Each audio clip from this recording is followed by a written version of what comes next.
આપણે કહેતા હોઈએ છીએ કે દીકરી છે બે કુળને તારે છે, પણ જ્યારે એ જ દીકરી સમાજની મર્યાદા અને પરિવારના વિશ્વાસની લક્ષ્મણ રેખા ઓળંગે ત્યારે તેને તથા તેના પરિવારને ચોક્કસથી કડવા વેણું છે અને બદનામીનો સામનો કરવો પડતો હોય છે.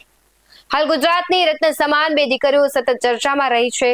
જાણીતી સિંગર કિંજલ દવે અને આરતી સાંગાણી બંને દીકરીઓ પોતાના જીવન સાથી પસંદ કર્યા અને ત્યાંથી વિરોધનો સૂર ઉઠ્યો અને એ સૂર છે કે તેમના સ્ટેજ પ્રોગ્રામ સુધી હવે પહોંચ્યો છે.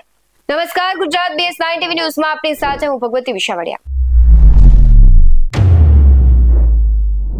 જે દીકરા દીકરીઓને પાળી પોસીને મોટા કર્યા હોય એ દીકરા દીકરીઓ જ્યારે ઘરના મોભીનું માન સન્માન ન રાખે કે પછી પરંપરા વિરુદ્ધ જાય એટલે ચોક્કસથી તે ચર્ચાનો વિષય બને.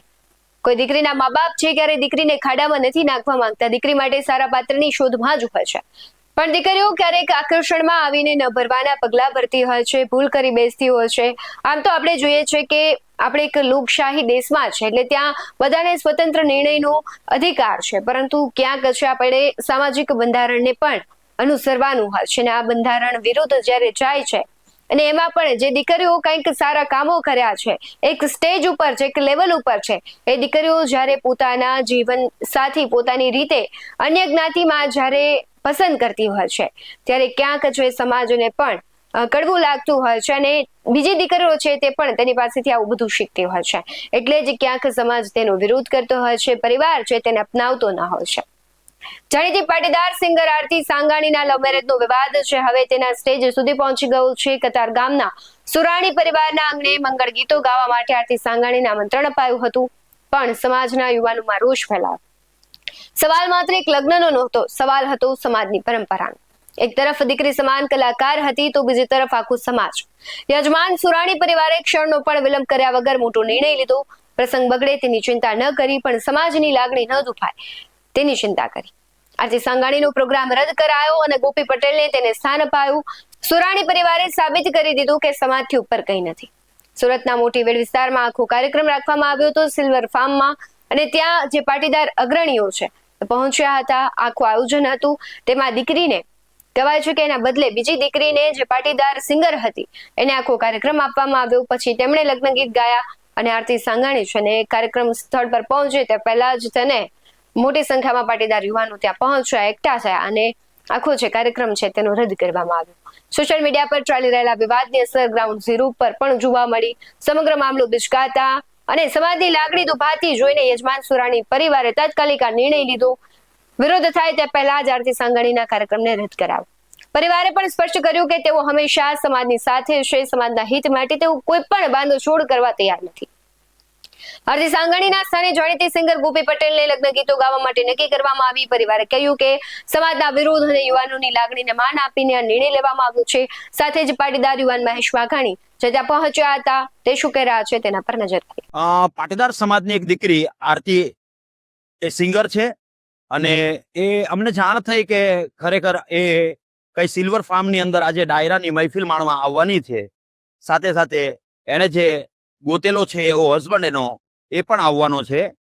એટલે અમે બીજું કઈ એને કઈ કરવા એ સજા આપવા માટે નથી આવ્યા. અમે ફક્ત ને ફક્ત અમારા સમાજનો જે પ્રોગ્રામ છે એને કેન્સલ કરાવવા માટે આવ્યા હતા. અને આજે અમને એ વિરાણી પરિવારે એ ખૂબ લાગણી સાથે સુરાણી પરિવારે ખૂબ લાગણી સાથે કીધું કે આજે અમે આનો પ્રોગ્રામ કેન્સલ કરીએ છીએ. તમારા આવવાથી અમને હર્ષ ને લાગણી આજે ઉદ્ભવી છે અને આ પ્રોગ્રામને શોર્ટ ટાઈમની અંદર જ તે કેન્સલ કરીને એક સમાજની અંદર એક ઉદાહરણ પૂરું પાડ્યું છે કે પાટીદાર સમાજની લાગણીને માન આપીને જે સુરાણી પરિવારે આ કાર્યને પહેલ કરી છે એને હું ખૂબ ટોપલે ને ટોપલે અભિનંદન પાઠવું છું. આ કોઈ વ્યક્તિગત વિરોધ છે નહીં, પરંતુ આ એક ચિંતાનો વિષય છે.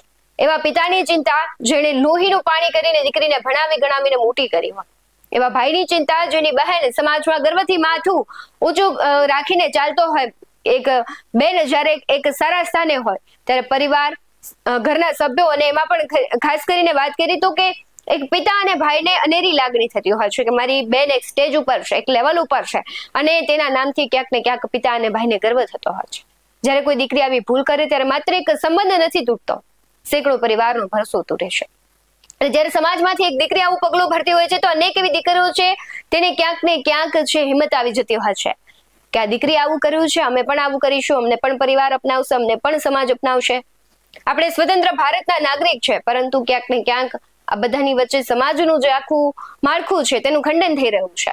અને ખાસ દીકરીઓને જ્યારે સ્વતંત્રતા આપવામાં આવે ત્યારે એ જ દીકરીઓ હશે કે એને સ્વચ્છંદતામાં બદલી નાખે છે અને પછી તેને અને તેના પરિવારને દુઃખી થવું પડતું હશે. ક્યાંક સમાજને, પરિવારને અને દીકરીને પોતાને બદનામીનો સામનો કરવો પડતો હશે. અને ઘણી વખત એવા પણ કિસ્સાઓ જોયા છે કે દીકરીઓએ જાતે જીવનસાથી ની પસંદગી કરી હોય ને પછી દીકરી ખૂબ દુઃખી થઈ હોય. એ દીકરી દુઃખી થતી હોય એ સમયે એના માતા પિતાને ખૂબ વેદનાઓ થતી હોય છે કે મારી દીકરી દુઃખી થાય છે, પરંતુ દીકરીનું એક પગલું છે એ પોતે જે કહેવાય છે કે માતા પિતાએ તેના માટે જેટલું બધું જ કર્યું છે તેના પર પાણી ફેરવી દેતું હોય છે. એટલે દરેક દીકરીઓએ સમાજના માળખાને આપેલી સ્વતંત્રતા અને ખાસ કરીને જે આપણી સંસ્કૃતિ અને પરંપરા છે તેને સાથે રાખીને ચાલવું જોઈએ. બાકી આવા કિસ્સાઓ થાય છે એમાં દીકરીઓ ખૂબ બદનામ થાય છે, પરિવારો બદનામ થાય છે, સમાજ બદનામ થાય છે. એટલે આ બધા કિસ્સાઓ છે એમાંથી ઘણું બધું શીખવાનું છે. અને જે દીકરીઓ છે અને દીકરાઓને પણ ખાસ વિનંતી છે, કારણ કે દીકરાઓ છે એ પણ કોઈની દીકરીને લાવે છે તો એના ઘરની ઇજ્જત આબરૂ જતી હોય છે. અને તમારું શું કહેવું છે આ આખી ઘટનાઓને લઈને તે કમેન્ટ બોક્સમાં જરૂરથી જણાવજો. બાકી આવા જ વધુ અહેવાલો સાથે ફરી મળતા રહીશું. તમે અમારી યુટ્યુબ ચેનલને સબસ્ક્રાઇબ કરવાનું, અમને ફેસબુક અને ઇન્સ્ટાગ્રામ પર ફોલો કરવાનું ભૂલશો નહીં. બાકી અમને અપડેટ્સ મેળવવા માટે આપ જોતા રહો BS19 ન્યૂઝ. નમસ્કાર.